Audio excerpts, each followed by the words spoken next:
NFL.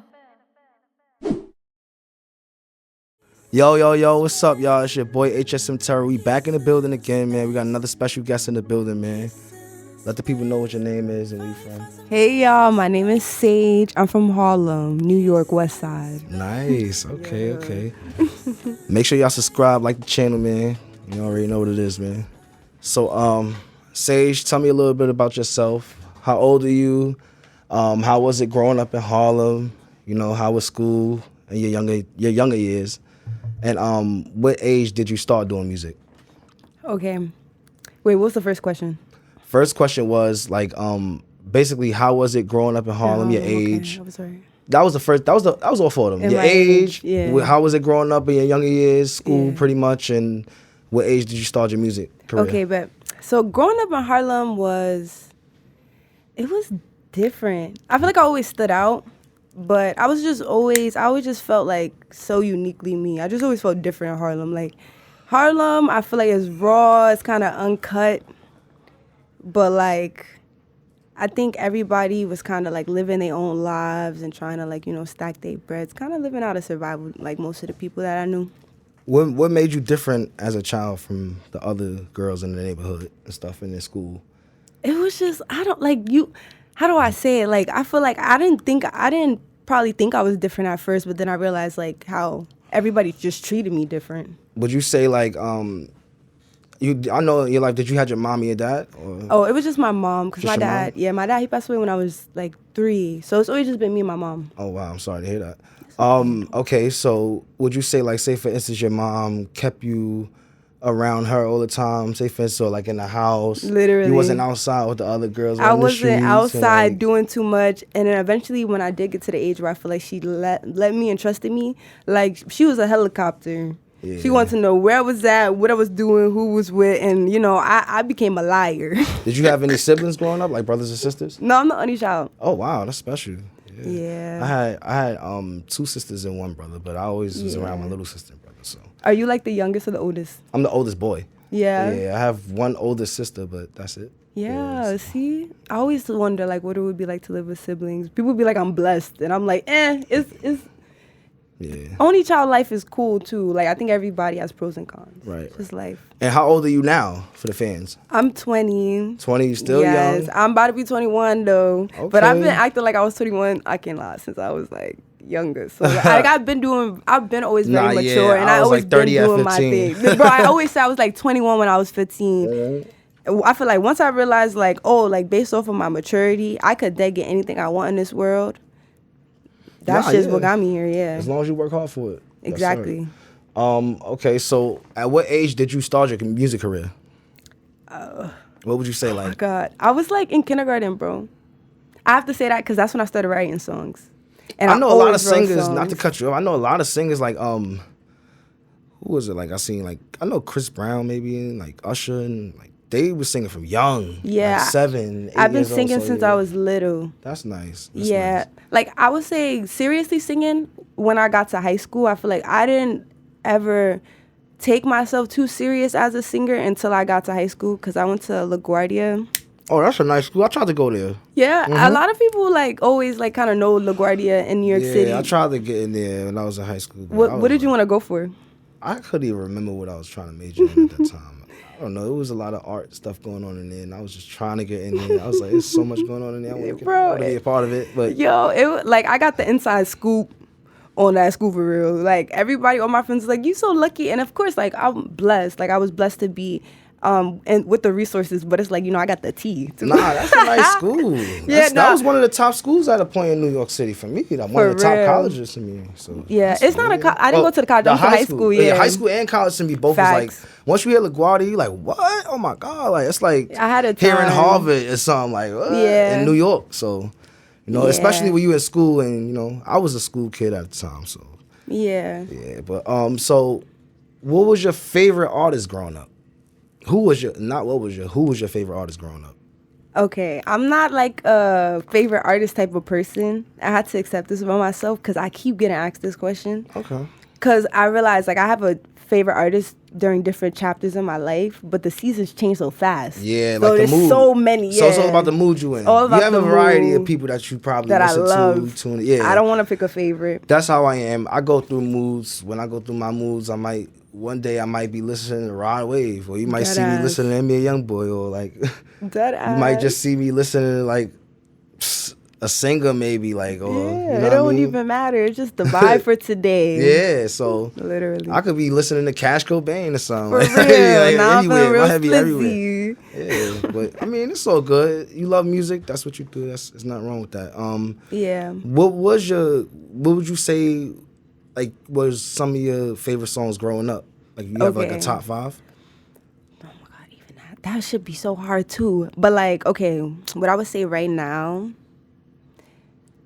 Can I change your question? Yeah, you can change it. I could only do like for recently, cause like my childhood is like a blur. You could do recent. Like I put my top fine. favorite songs recently. That's fine. All right.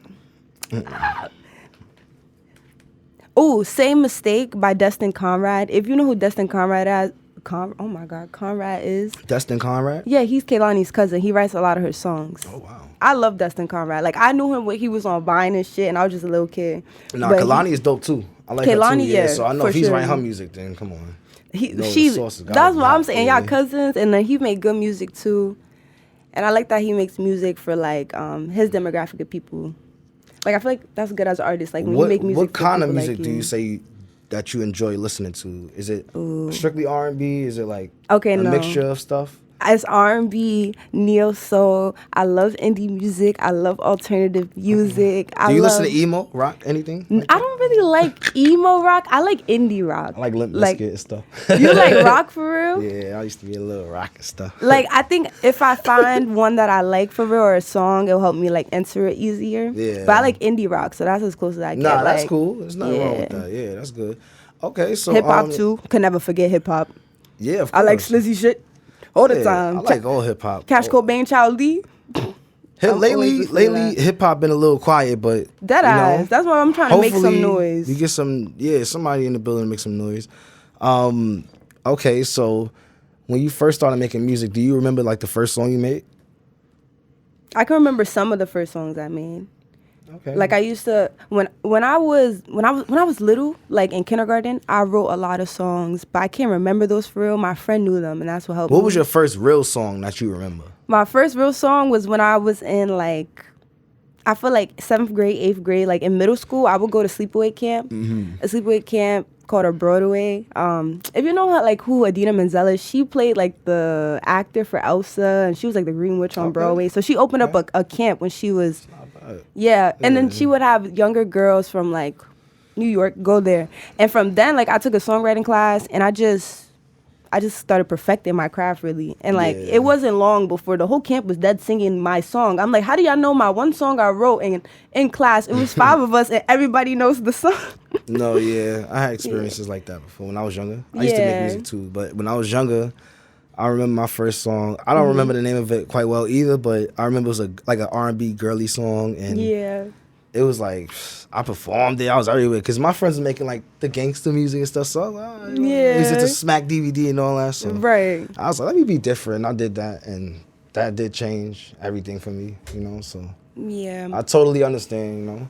Yeah, from then, and those songs then, they were like contemporary, more like piano songs. I wrote a lot of like really like songwriter songs when I got to a certain period. Well, basically before I started really making like R&B and like hip hop and stuff. Like I was making the like music to my songs. Do you know why that phase happened? Like, do you know what made you change from doing just writing to actually doing it? When I got to high school, I feel like life just started getting harder for me. Like when I went to high school, the pandemic started. Okay. So would you say like that that phase of your life was that life-changing moment for you to say, I gotta start taking when I'm doing serious more. I gotta start just being on top of my game, because if I want this, I gotta go out there and get it. Right. No, literally. I think being isolated and like facing depression or like going through like mental health illness, I think what got me out of it was just like I had to, and my spirituality helped pull me out of everything. I felt like a part of me had died then, but then it made me get a new perspective and look at my life differently. It made me realize that I've been hating my life, and like now this is just because you know crashing. what? I learned something powerful during the pandemic. Yeah. You definitely I noticed people were scared to face themselves. Like they were scared. You had to look yourself in the mirror during the pandemic because you can't go outside. You can't go nowhere. That's literally what I said. Essential is the only thing you can have. And literally. You had people out there working and stuff, still having to go out there, but it was just like everything that you were going through, you had to sit back now and see how it felt to be alone or like be by yourself or be in the house all the time because people wasn't used to that. People before the pandemic was going out every day, party. I know people going out every week and so that really changed everything, and that was a moment for people to say, you know what, this is what I'm gonna do with this. If I want to go rap or if I want to go make shirts or if I want to go out there and start a business, right now is the time to start preparing and do it because we need to have stuff for ourselves in case of anything, you know. We have a disaster here, you know. You gotta have something set up for yourself because if you don't, how you gonna survive, you know? It's over. Yeah. Wow. Yes. So I totally understand. What are some of your goals with your music right now? Do you have any? First, let me say this.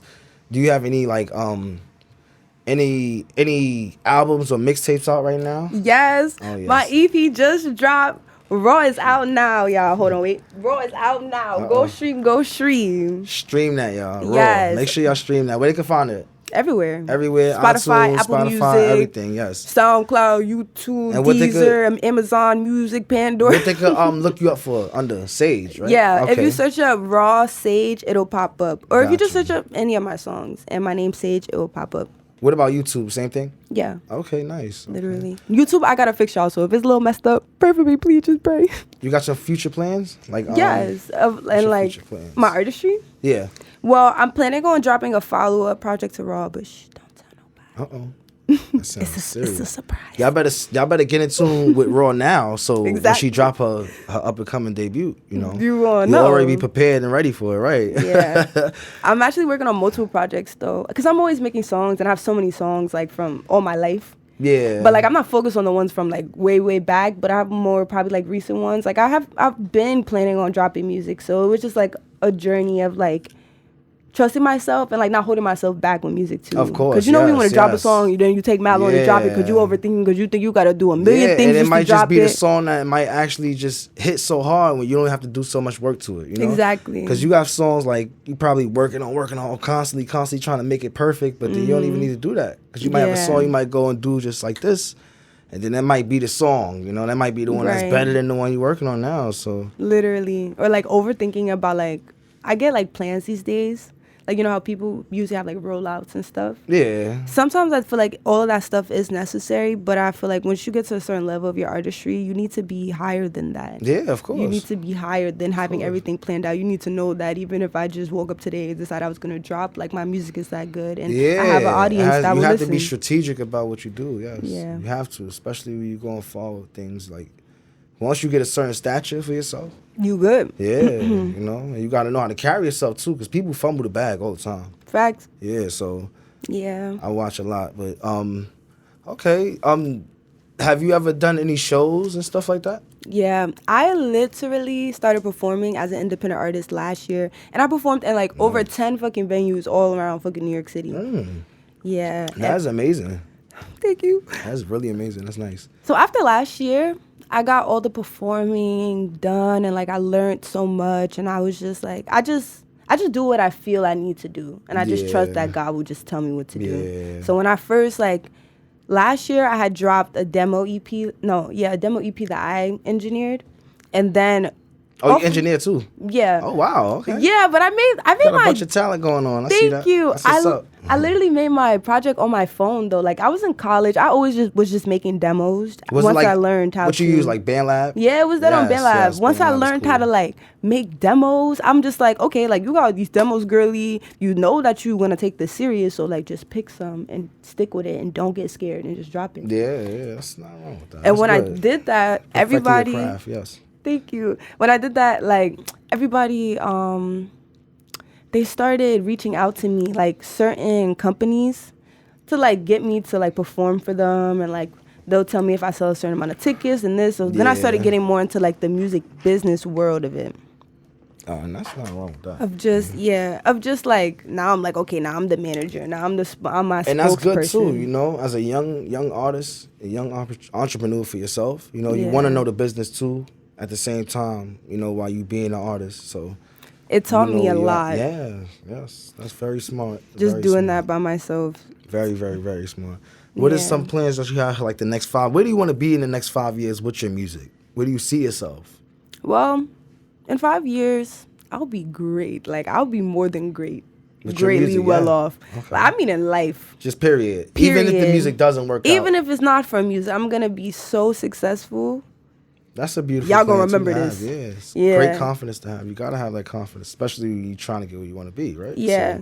So, That's what success is based off of you. Like your success is gonna be based off of you. Like it starts with you. So if you have to believe in your cause and everything you're doing enough to just be certain in certain things. Life is what you make it, yes. And you know what? It's opportunities that you have to take in life, and you have to take advantage of it in a good way. You understand? Right. If these artists, you know, some of these artists that I have, and this is to them, you know, no shade to y'all, but you know what I'm saying? Some of these artists get opportunities and they like, either they feel like they don't need it or like they're better than what we're trying to offer. And it's like, all right, cool, I understand. You have confidence in yourself and that's all right. There's nothing wrong with that. But at the same time, if you're trying to get somewhere you want to be, you have to humble yourself at the same time, you know? And you have to work hard for what you want, you know? Right. So you have what to are network. you You have to, losing? you know what I'm saying? Like, what's the problem, you know? Yeah. Get out there and go get it. You start hesitating and you start acting like you don't want it, and now nobody want to work with you, you know? And then now, boom, your music career is over. So it's just that simple. It's just that quick, you know? Yeah. But that's good that you have a lot of plans for yourself. You know, you have a lot of goals for yourself. You accomplished a whole lot of stuff, more than a lot of some of these artists, you know? And your music is very different. You know, your category, your catalog, you know what I'm saying? Your portfolio is different, you know what I'm saying? So y'all better make sure y'all check her out, Sage. You know what I'm saying? Make sure y'all tune in. Make sure y'all like, subscribe to the channel, In the Field Podcast. We back with another interview. We'll be back soon with another one. You know what I mean? Yeah. Yes. Ashe to the Most High, always. Always. You know the vibes.